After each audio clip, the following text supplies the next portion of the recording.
ಅವರಿಗೆ ಸೈಕಲ್ ಮೇಲೆ ಹೋಗಿ ಏನಾಗಿದೆ ಅನ್ನೋದು ಅವ್ರಿಗೆ ಗೊತ್ತಿದೆ. ಹಾಗಾಗಿ ನಮ್ಮ ವಿಷಯಕ್ಕೆ ಅವ್ರೇನು ಬರೋದು ಬೇಡ.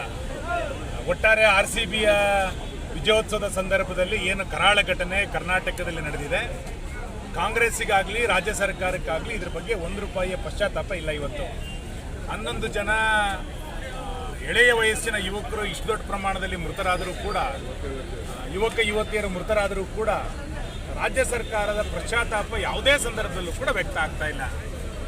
ಇದೊಂದು ವ್ಯವಸ್ಥಿತವಾಗಿ ಈ ರೀತಿ ವಿಫಲ ಆಗಿರುವಂಥ ಈ ಸರ್ಕಾರದ ವಿರುದ್ಧ ಸರಣಿ ಪ್ರತಿಭಟನೆಗಳನ್ನು ಮಾಡ್ತಾ ಇದ್ದರೂ ಕೂಡ ಇವತ್ತು ಸರ್ಕಾರ ಎಚ್ಚೆತ್ತುಕೊಳ್ತಾ ಇಲ್ಲ.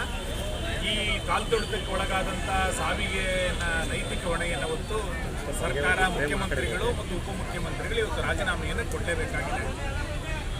ಪೈಪೋಟಿಯ ರೂಪದಲ್ಲಿ ಅವರು ಸಂಭ್ರಮದಲ್ಲಿ ಪಾಲ್ಗೊಂಡಿದ್ರು. ಅವತ್ತು ನಾ ಮುಂದು ಅನ್ನೋ ರೀತಿಯಲ್ಲಿ ವಿಧಾನಸೌಧದಲ್ಲಿ ಒಬ್ಬರು, ಏರ್ಪೋರ್ಟ್ನಲ್ಲಿ ಇನ್ನೊಬ್ಬರು, ಸ್ಟೇಡಿಯಂನಲ್ಲಿ ಒಬ್ಬರು, ಈ ರೀತಿ ಪೈಪೋಟಿಗೆ ಬಿದ್ದು ವಿಜಯೋತ್ಸವನ ಆಚರಿಸಿ ಈಗ ನನಗೇನು ಸಂಬಂಧ ಇಲ್ಲ ಅನ್ನುವಂಥ ವಾತಾವರಣವನ್ನು ಸೃಷ್ಟಿ ಮಾಡಿ ಇನ್ನೊಬ್ಬರು ಹೆಗಲ ಮೇಲೆ ಹಾಕುವಂಥ ಪ್ರಯತ್ನವನ್ನು ಮಾಡಿದ್ದಾರೆ.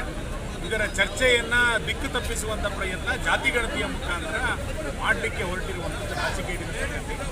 ಇವತ್ತು ರಾಜ್ಯಾಧ್ಯಕ್ಷರು, ವಿರೋಧ ಪಕ್ಷದ ನಾಯಕರ ನೇತೃತ್ವದಲ್ಲಿ ಪ್ರತಿಭಟನೆಯನ್ನು ನಾವು ಮುಂದುವರಿಸ್ತಾ ಇದ್ದೇವೆ.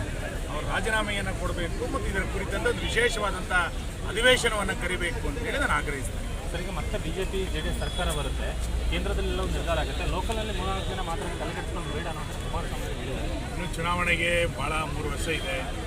ಚುನಾವಣಾ ನಿರ್ವಹಣಾ ಸಮಿತಿ ನಮ್ಮ ಕೇಂದ್ರದ ಸಂಸದೀಯ ಮಂಡಳಿ ಇದರ ಬಗ್ಗೆ ತೀರ್ಮಾನವನ್ನು ಮಾಡುತ್ತೆ. ಯಾವುದೇ ಗೊಂದಲ ಇಲ್ಲದಂತೆ ನಮ್ಮ ಕೇಂದ್ರ ನಾಯಕತ್ವ ಇದೆಲ್ಲದನ್ನೂ ಕೂಡ ಪರಿಹಾರ ಮಾಡುತ್ತೆ.